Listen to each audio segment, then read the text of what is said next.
Here's my remake of Phantom Part 2 by Justice. Make sure you stick around to the end to learn about Justice's unique microsampling techniques used all over Cross.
Explore all of the sounds in this project and many more in the Justice sample library, available on Samples by Vanity. Here's how the synth bass sounds.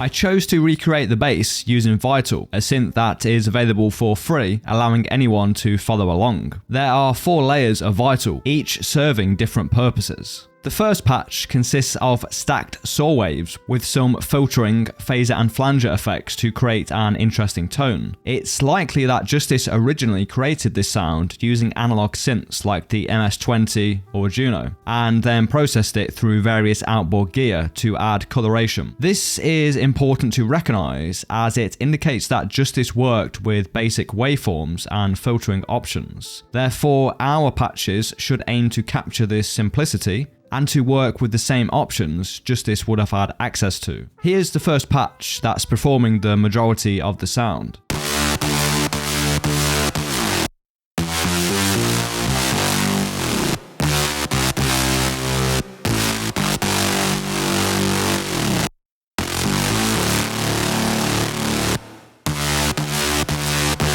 With just this initial patch, we're already in the ballpark. The main portion of the sound comes from a square wave in Oscillator 2. Above it, in Oscillator 1, is a saw wave playing an octave higher with unison, and it's this combination of the low and high oscillators that contributes to the sound's fatness. The remaining values on this page, such as the sample oscillator and filters, are dialed in to personal taste but don't have a large effect on the sound. The next crucial step is to assign an envelope to the high-pass filters cutoff to create the movement in the sound. The final, what I would deem crucial element, is this bit crusher, which provides the sound its bite.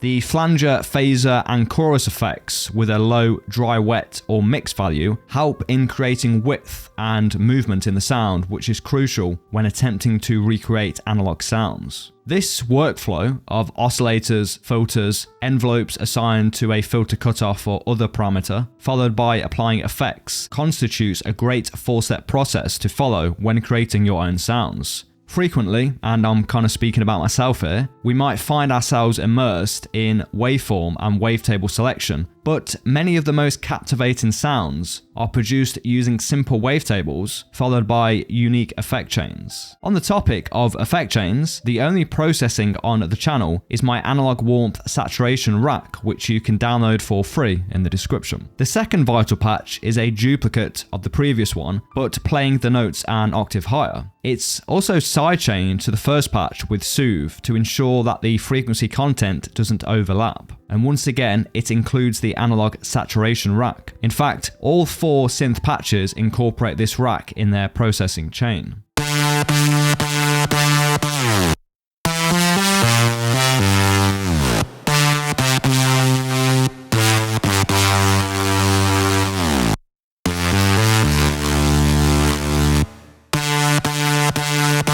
The third patch consists of a more brassy tone that rounds out the sound. Here's how it sounds.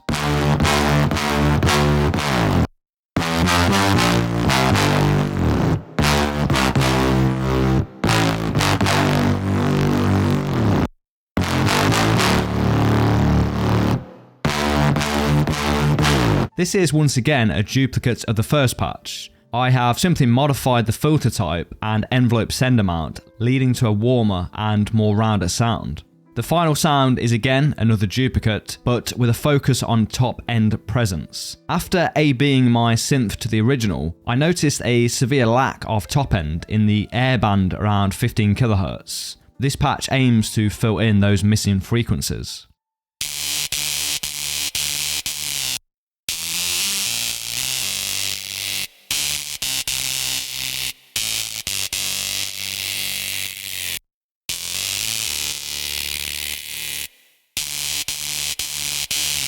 Moving on to the group processing, which I aim to keep as simple as possible. To begin, I've made what seems like some radical EQ moves, but while comparing my synth to Justice's using span, these were the adjustments necessary to match up the frequency content. A significant portion of the low end had to be reduced, while a substantial amount of top end had to be boosted. Here's an A-B comparison.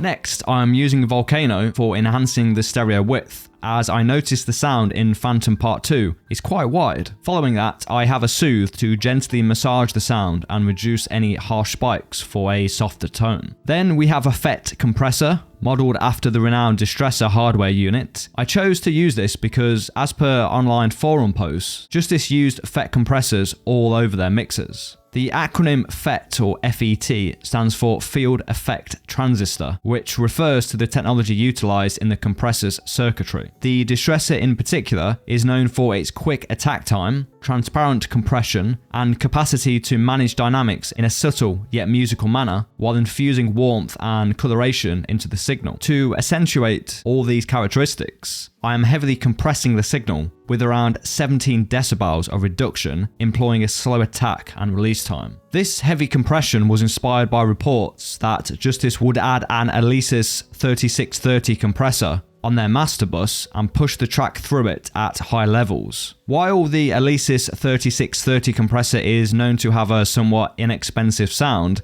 it was famously utilised by Daft Punk, suggesting specific coloration tones that French producers appreciate. One important aspect often overlooked in digital production is the notion of leveraging certain devices for their unique characteristics. A compressor is not just a compressor. Each unit possesses its own sonic signature and distinctive way of responding to and processing audio. The next 3 plugins are dedicated to sidechaining, with one for the kick, another for the snare, and the third for the strings. This setup ensures that the synths momentarily decrease in volume whenever one of these key elements are playing. Subsequently, I introduced the Ableton Phaser Flanger effect to introduce additional movement to the sound, as depicted here. The effect is configured as a flanger with a 26 dry wet amount. The final plugin in the chain is Decapitator, utilized for distortion. Justice are known to employ the Thermonic Culture Vulture, a device also favored by Lorne. When the Decapitator is set to the T or P style, it simulates the sound of the Culture Vulture, imparting bite and aggression to the sound.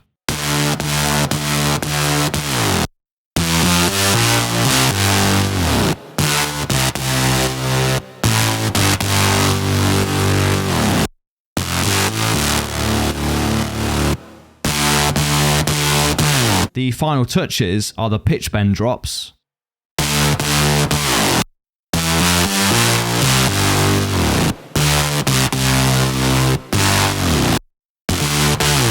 and the reverb automation, which cuts the track close to silence in these two sections every 8 bars. The general consensus online suggests that Justice utilised drum samples from machines such as the DMX and Lindrum. Justice's drums reminded me of the drums featured in Michael Jackson's Thriller era, which came from the Lin LM1. Therefore, it seems plausible that Justice likely uses one or multiple of these drum machines. Given Justice's reputation for sampling, a topic we will explore shortly, it's likely that these drum machine samples were layered with other samples. For instance, in the track Genesis, the snare is a clap sample sourced from 50 Cent's In Da Club record. This is just one confirmed instance of their sampling, suggesting that it's likely other tracks feature additional unidentified samples. Here's how my drums sound.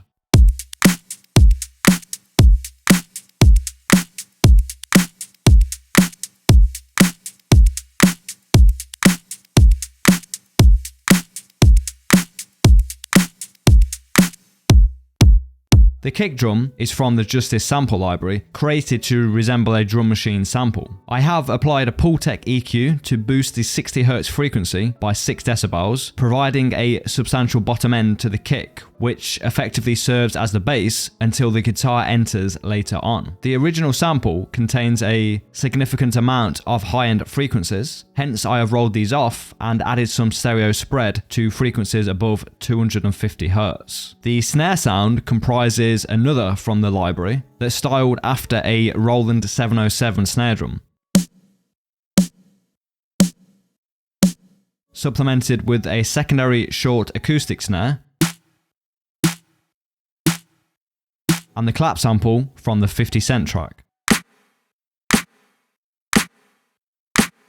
I have boosted the fundamental frequency and the top end to provide a combination of low mid thud and high end slap. Following this, there is a stereo imager spreading out the sound and a transient shaper to introduce additional attack to the sound. I've then got a chopped hat loop that's just playing 16th notes.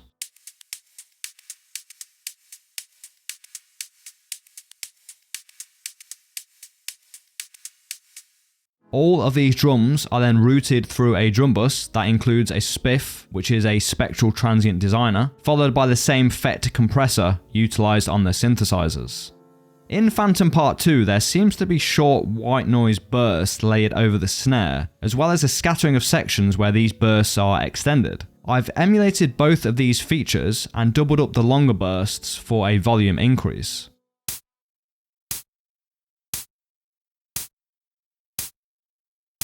The only other drum sounds are these clap effects that play once in the bridge section.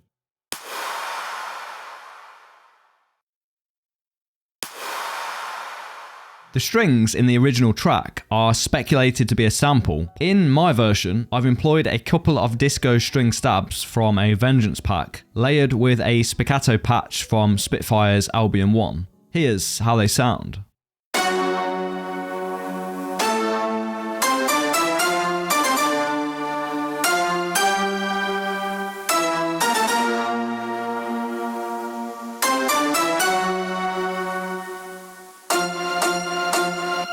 I transcribed the MIDI by ear, so the notes may be a little off. I'm essentially playing across 3 octaves on what I believe to be the root notes of the melody, except for the initial note at the beginning here, which is only 2 octaves. I must also apologise to any aficionados of orchestral music, as I have had to significantly alter the sound of the strings to align them more closely with the original track. Here's an A/B of the bus processing.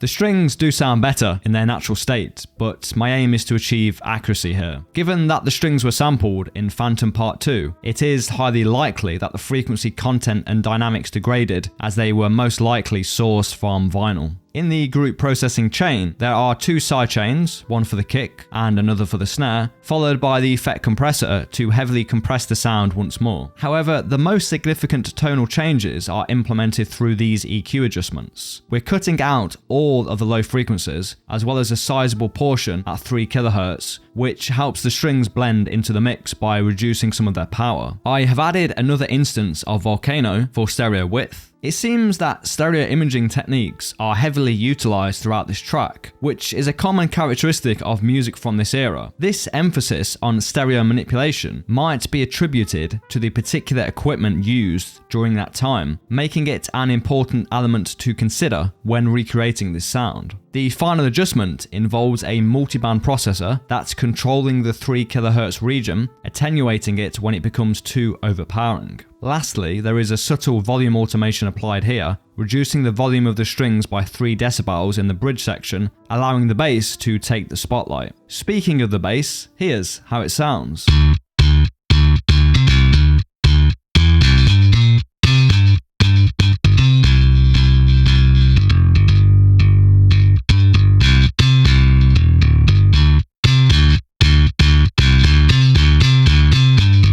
As with the strings, I transcribed this by ear, so it's a safe bet that the notes won't be 100% accurate. In the original track, the bass sound was sampled from unknown origins, likely played back inside a sampler. Justice actually have a pretty unique approach to sampling, which we'll cover in the next chapter. For my rendition, I'm using the Nolly bass library. It's set to play clean with a substantial amount of sub and tone. The fretting logic is set to ascending, humanized is turned off, and the muting noise parameter is adjusted to around 50%.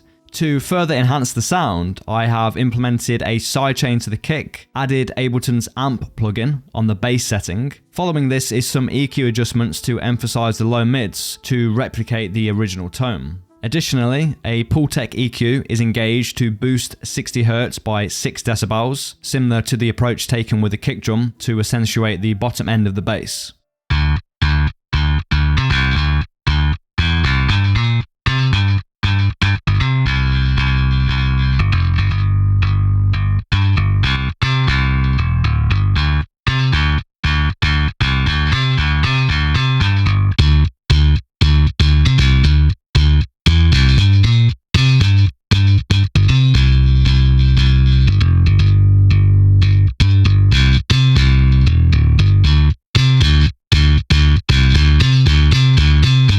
When the bass is playing under the main synth line, it's only playing odd notes. This is, I presume, to keep it from overlapping too much with the synths, as each instrument is playing its own melody. The full bass melody doesn't enter the track until the bridge section.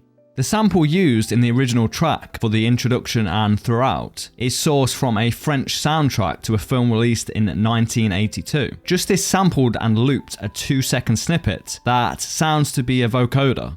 In the arrangement, the sample drops out during the gaps in the synth line, creating a dynamic interplay between the 2 elements. This approach allows the sample to respond and interact with the other instruments in the track, fostering a sense of cohesion and integration with the music.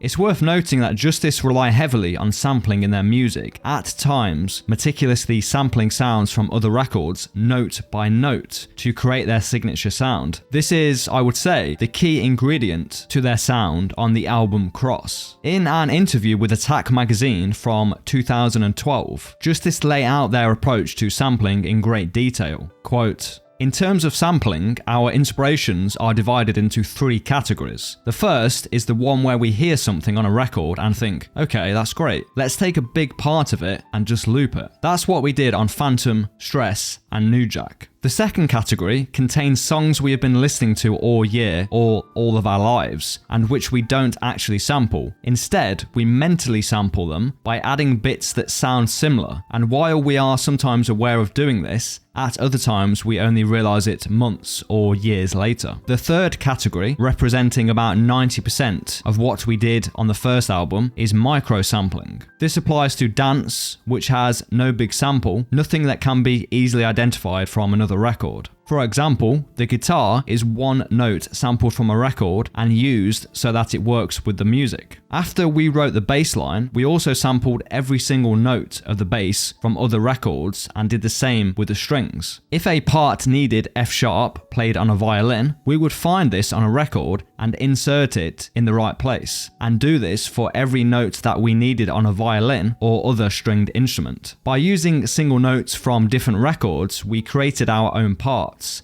and this was the main reason why the album was so hard to make. Between the moment we write a song and the moment we finish it, there are months of finding all those small bits, sticking them in the right places, and then deciding if they sound correct or need to be replaced with something else. In all, d.a.n.c.e took us 4 or 5 months to finish while we were working on other songs." End quote. Justice's meticulous approach to sourcing, arranging, and fine-tuning their musical creations to create a rich tapestry of sonic candy is the hallmark of their distinctive sound. I hope that this tutorial will aid you in capturing some of Justice's distinctive magic in your own work. Thank you for your viewership, attention, and support. Until next time.